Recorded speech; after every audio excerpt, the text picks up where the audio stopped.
We've often been told that Burkina Faso is nothing more than a poverty-stricken nation, where people live in mud huts and struggle daily for a simple meal. That image, though partly true, is far from complete. Beneath the surface of hardship lies a country full of vibrant color, youth-driven ambition, and undeniable spirit.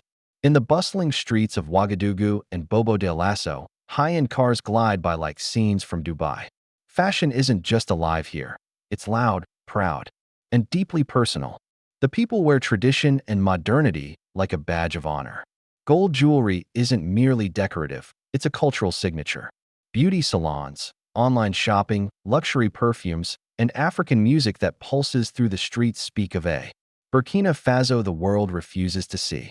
A place where people don't just survive, they live with style, dignity, and dreams. But just as this side of the country surprises you, another side chills the soul. There exists a red zone where law no longer breathes, where Ibrahim Traoré's government has tried and failed again and again to take back control. In that region, guns speak louder than law. Girls are sold, mothers lose daughters, and human dignity is stripped in broad daylight while the world stays silent. It's a place so terrifying that even soldiers dare not enter. And yet, in the shadows of this horror, President Ibrahim Traoré is building a silent revolution. He's deploying not just tanks or helicopters, but drones, intelligence networks, and the collective power of local tribes.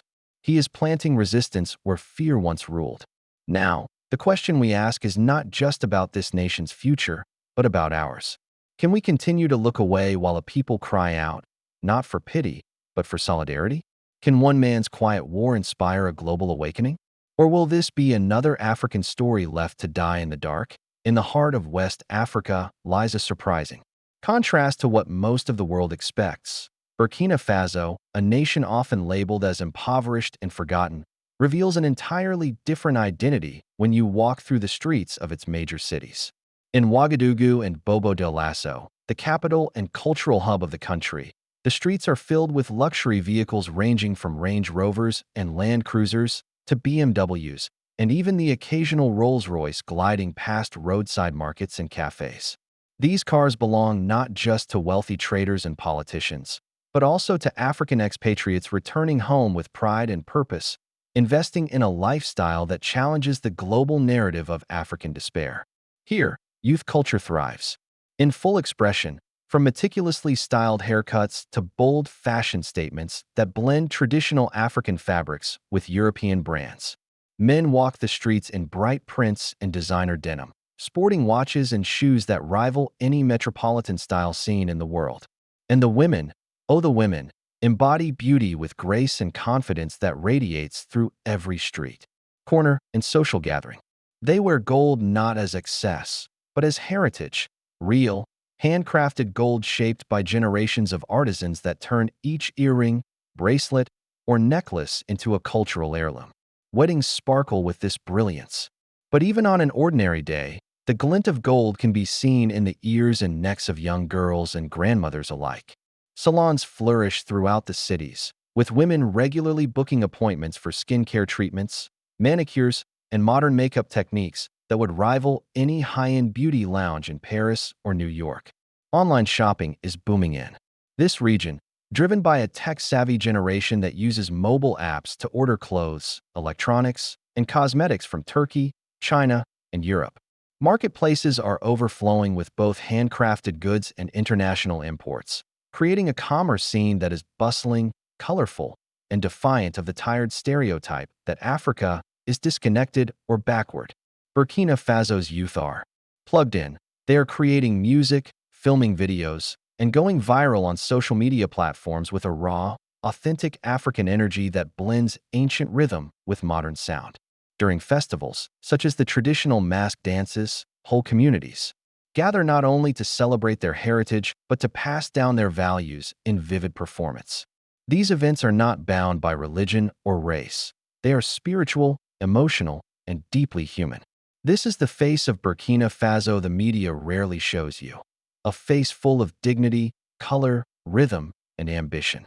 And yet, while some parts of the country are dancing forward into the future, another part remains trapped in silence and darkness.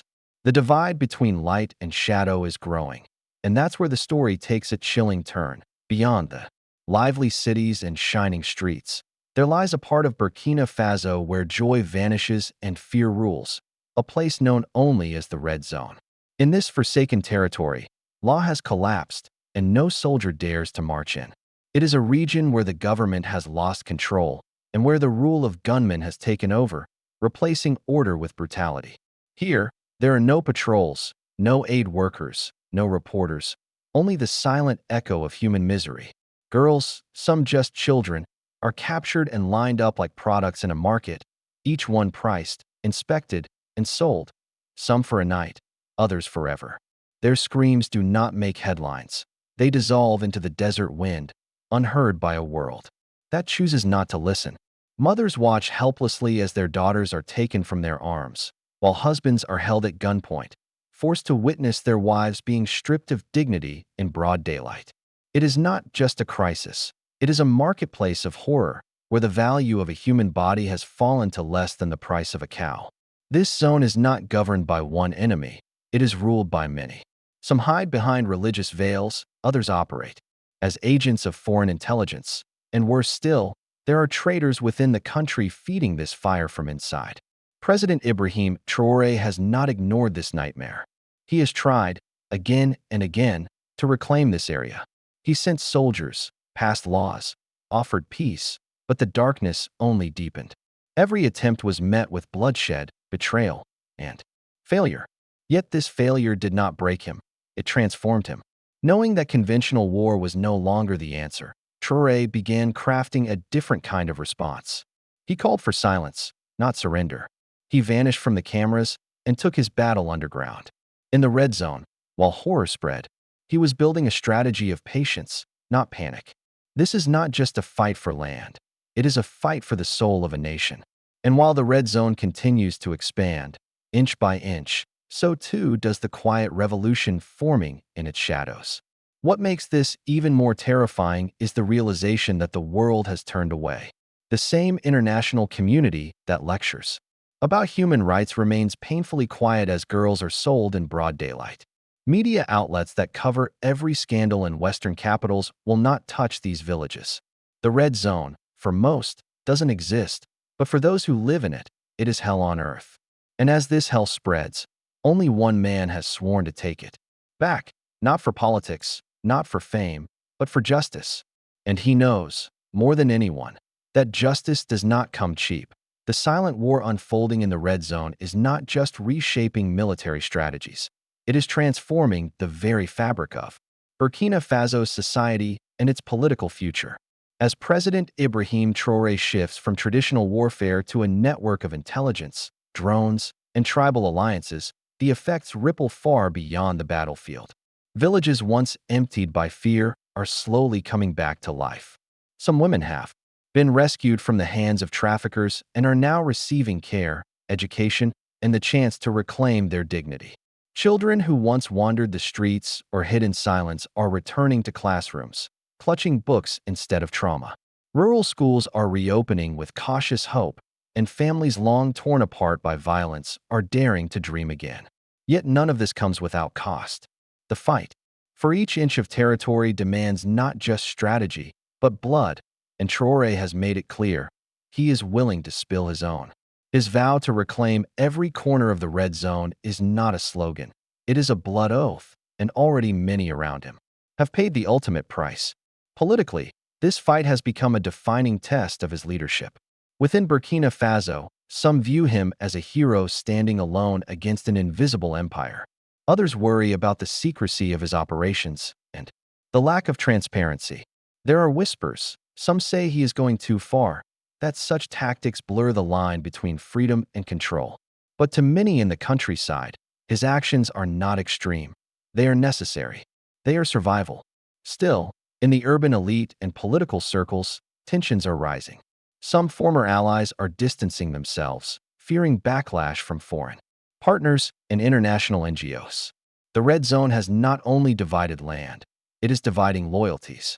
Meanwhile, the civil population walks a tightrope between fear and faith. They have seen promises before, and they have seen them break. But with every school that reopens and every child who returns home, the belief in Traoré's mission grows stronger. What was once a murmur is becoming a movement, a quiet surge of trust, especially among the poor, the farmers, the mothers who never had a voice. This is not just about restoring territory. It is about redefining what it means to be safe, to belong, to live without fear. And in that effort, the entire political landscape is shifting. Traoré's war is revealing who truly stands for the people and who hides behind positions. His fight, though bloody and complex, is not just military, it is moral. And in the eyes of many citizens, morality is finally marching back into power. But the real question remains, how long can this balance hold? Can a leader continue to wage a just war without losing himself to the darkness he's fighting? As the red zone shrinks in size but deepens in cruelty, Burkina Faso teeters on the edge of something historic. What comes next may either cement Traoré's legacy or break a nation already stretched thin by history's weight. From the comfort of living rooms across America, stories like Burkina Faso's often seem distant, tucked away behind headlines that focus more on Wall Street than West Africa. But for those who choose to look deeper, the unfolding events under President Ibrahim Traoré's leadership carry a global weight that demands attention. In a world that claims to value human rights and justice, the silence surrounding Burkina Faso's crisis is deafening. American news rarely speaks of the red zone, of girls sold in daylight, or of a government waging war in the shadows for the soul of its people.